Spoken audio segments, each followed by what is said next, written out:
Some number 13, a round table cover, यानी ये जो है एक राउंड टेबल कवर है, ठीक है, has 6 equal design A show in figure 12.14। उस टेबल के अंदर कितनी डिजाइन है?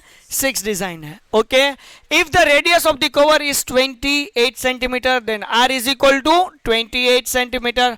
Find the cost of the making the design at the rate of 0.35 rupees per metre square, per centimetre square. अब हमें यहां पर यूज करना है root 3 is equal to 1.73। Okay, तो यहां पर थीटा नहीं दिया गया है। अब थीटा किस तरह से फाइंड करेंगे? इससे पहले वाले सम में हमने किया था सम नंबर 11, ठीक है ना, sorry 10।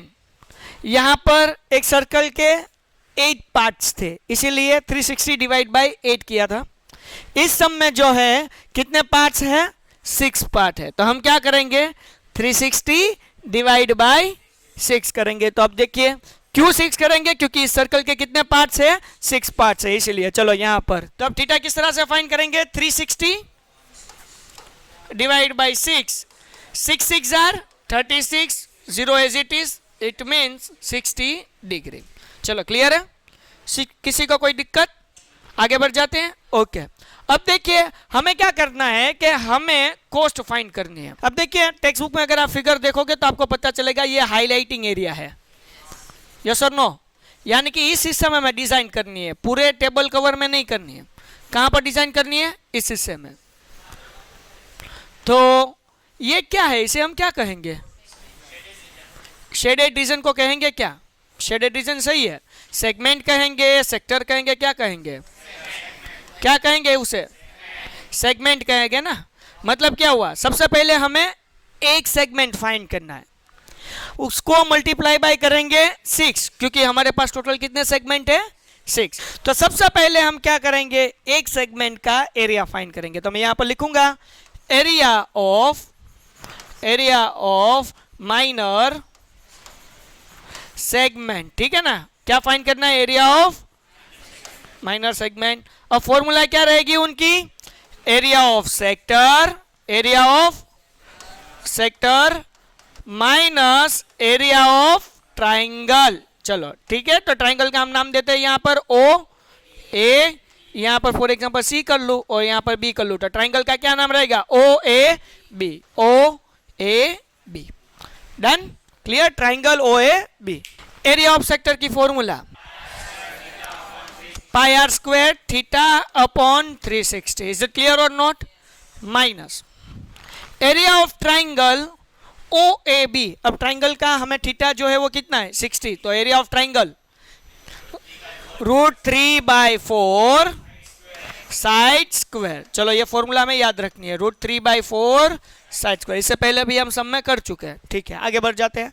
Value of pi 22/7, r is 28 into 28, theta is 60 upon 360। चलो क्लियर है क्या नहीं? ओके, मैं सबके नीचे यहां पर अपॉन की साइन कर देता हूं। आगे बढ़ जाते हैं। 7 4 आर 28, 0 0 विल बी 6 6 आर 36।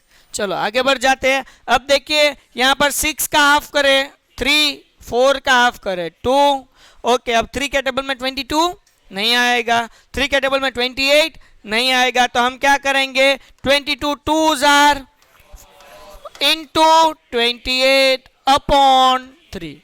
तो हम क्या करेंगे? 44 इंटू 28 करेंगे। चलो आगे बढ़ जाते हैं। 44 इंटू 28। तो first of all we have to put 0, 2 4s are 8, 2 4s are 8, 8 4s are 32, 3 is carry, 8 4s are 32 plus 3 is 35। ठीक है, चलो 2 as it is, 8 5 13, 1 carry, 8 plus 1 9, 9 plus 3 12। Clear है क्या नहीं? तो हमें आंसर क्या मिलेगा? 1 2 3 2। डिवाइड बाय हमें क्या करना है? 3। तो साथ में कर लेते हैं, तो डायरेक्ट हम आंसर लिख लेंगे 1 2 3 2 divide by 3, 3 4s are 12, 3 1s are 3। अब देखिए यहां पर 2, 3 के टेबल में 2 आएगा, तो हम क्या करेंगे? पॉइंट, फिर हम क्या रखेंगे? 0। अक्सर बच्चे यही गलतियां करते, इसलिए आंसर नहीं मिलता। अब देखिए यहां पर ऑलरेडी हमने एक डिजिट नीचे ले लिया है, अब हमें दूसरा डिजिट नीचे चाहिए, तो हम सबसे पहले यहां पर 0 रखेंगे, बाद में पॉइंट रखेंगे। क्यों पहले 0 आएगा? क्योंकि हमें एक साथ कितने डिजिट चाहिए? जब एक साथ डिवीजन में 2 डिजिट चाहिए तब हमें पहले क्या रखना है? 0, पॉइंट करके फिर 0 लेना है, क्योंकि ऑलरेडी हमने 2 नीचे ले लिया है। अब हमें दूसरा डिजिट चाहिए, जब एक साथ 2 डिजिट चाहिए तब पहले ऊपर क्या रखना होगा? 0, बाद में पॉइंट रख के हम 0 रख सकते हैं। चलो समझ में आ गया। तो अगर आपने ये पॉइंट पहले रख दिया तो आपका आंसर होगा 41 पॉइंट समथिंग, ठीक है, तो वो गलत होगा, लेकिन आंसर क्या है? 410 पॉइंट समथिंग है, ठीक है। तो अब हमें क्या करना होगा? 3 6 आर 18, 2 इज रिमेनिंग, और 3 6 आर 18, तो ये तो चलता रहेगा, ठीक है ना।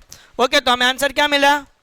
410.66। आप 67 भी लिख सकते हो, लेकिन यहाँ पर 66 हम रखते हैं, कोई दिक्कत नहीं है उसमें। तो ये हमने सबसे पहले क्या कर दिया? एरिया ऑफ सेक्टर फाइंड किया। अब हमें उसमें से क्या माइनस करना है? Area of triangle. तो देखिए √3 की वैल्यू क्या है? अब देखिए यहां पर 1.7 कहा गया है, 1.73 लिखा हुआ है या 1.7 ही है? देख लीजिए टेक्स्ट बुक में 1.7 ही है। तो अब हमें 1.73 नहीं रखना है, हम क्या रखेंगे? 1.7 ही रखेंगे, ठीक है। तो मैं यहां पर क्या लिखता हूं? 1.7 अपॉन 10, क्योंकि पॉइंट निकाल देंगे तो अपॉन में आ जाएगा 10, अपॉन में 4 है इसलिए multiple bye 4, side square, side यानी कि क्या हुआ? Radius, 28 square. चलो क्लियर है। तो 28 स्क्वायर रखने से अच्छा हम क्या करेंगे? 28 इंटू 28, 4 7 जार 20। ओके, अब हमें इन तीनों का मल्टीप्लिकेशन करना है। 17 7 जार। अब देखिए अगर आपको टेबल नहीं आता है तो आपको मल्टीप्लाई करना है। 7 7 जा 49, 7 1 जा 7, 4 11, तो हमें आंसर क्या मिलेगा? 119। मल्टीप्लिकेशन हम क्या करेंगे? 28 के साथ, तो मल्टीप्लाई बाय 28, तो हमें आंसर क्या मिलेगा? पहले 0, 9 2 जा 18, 1 कैरी, 2 1 जा 2 प्लस 1 3, 2 1 जा 2, 8 9 जार 72, 7 हियर, 8 1 जार प्लस 7 कर दीजिए 15, 7 कैरी है, 8 1 jar 8 plus 7 15, 1 carry, 8 1 jar plus 1 9, तो हमें आंसर क्या मिलेगा? 2, 8 और 5 क्या होगा? 13, क्या होगा? 13, तो हम यहाँ पर 13, 1 carry, 9 plus 4, 9 plus 1 10, 3 13, 1 carry, 2 plus 1 3, तो हमें आंसर क्या मिला? 3332 अपॉन 10, इसका मतलब ये हुआ आंसर मिला 303.2। क्लियर है। अब हमें इन दोनों का क्या करना है? माइनस करना है, तो हम माइनस कर देते हैं 410.66 माइनस 333.2। अब देखिए 333.2 हमने रखा, लेकिन हमें माइनस करना है इसलिए हम यहां पर क्या रखेंगे? 0। 6 माइनस 0 6, अब 6 माइनस 2 4, तो यहां पर कट करके हम लिखेंगे 0, यहां पर होगा 10, 10 माइनस 3 7, यहां पर होगा 3 10, 10 माइनस 3 7, 3 माइनस 3 0, तो हमें आंसर क्या मिला? 77.46, और यहां पर सेंटीमीटर है इसलिए सेंटीमीटर स्क्वायर। तो अभी तो ये हमें एरिया ऑफ सेगमेंट मिला। क्या मिला? यानी कि एक सेगमेंट का एरिया मिला। चलो यहां तक किसी को कोई दिक्कत? तो ये सारा कुछ मैं रफ कर देता हूं। तो ये जो आंसर मिला वो हमें कितने सेगमेंट का मिला? एक सेगमेंट का। अब हमें कॉस्ट फाइंड करनी है। देखिए कॉस्ट किस तरह से फाइंड करेंगे, मैं यहां पर लिख लेता हूं cost is equal to area of segment, area of segment. लेकिन कितने हैं हमारे पास सेगमेंट? 6, इसलिए मैं करता हूं इनटू 6, और कॉस्ट हमें क्या दी गई है? 0.35, तो मैं मल्टीप्लाई यहां पर करता हूं 0.35। क्लियर है। अब एरिया ऑफ सेगमेंट का आंसर क्या मिला? 77.46, लेकिन हम पॉइंट हटा देते हैं तो अपन में क्या होगा? 100 इंटू 6 इंटू यहां पर 0.35 है, तो वहां पर हम पॉइंट निकाल दे तो अपन में क्या होगा? 100। अब हमें मल्टीप्लाई करना है इन तीनों का, ठीक है। तो पहले हम करेंगे 7746 इंटू 35 इंटू क्या करेंगे 6 करेंगे, तो 35 इंटू 6, 6 5 जार 30, 3 कैरी 6 3 जार 18, 21। तो आंसर क्या मिलेगा हमें 210 अपॉन यहां पर 2 0, यहां पर 2 0, टोटल हमें मिलेगा 10,000। क्लियर है। अब हमें इन दोनों का मल्टीप्लाई करना है, सबका ध्यान यहां पर होना चाहिए। 7 7, तो एक एक जीरो हम क्या कर देते हैं कट कर देते हैं, तो हमारे लिए मल्टीप्लिकेशन आसान रहेगा। 7 7 4 6 इंटू 21, सबसे पहले बोलो 0 रखना है। अब देखिए 2 6 जार 12, 1 कैरी, 2 4 जार 8 प्लस 1 9, 2 7 जार 14, 1 कैरी, 2 7 जार 14, 1 15, 1 6 जार 6, 1 4 जार 4, 1 7 जार 7, 1 7 जार 6, 4 और plus 2 6, 9 plus 7 16, 1 carry, 7 plus 4 11, 11 plus 1 12, 1 carry, 5 plus 1 6, 1 as it is. तो हमें आंसर क्या मिला 162,666 अपॉन 1000, तो हमें आंसर मिला 162.666 है, तो वो पहले लिख लेते हैं। तो 162. अब थर्ड डिजिट जो है वो 6 है।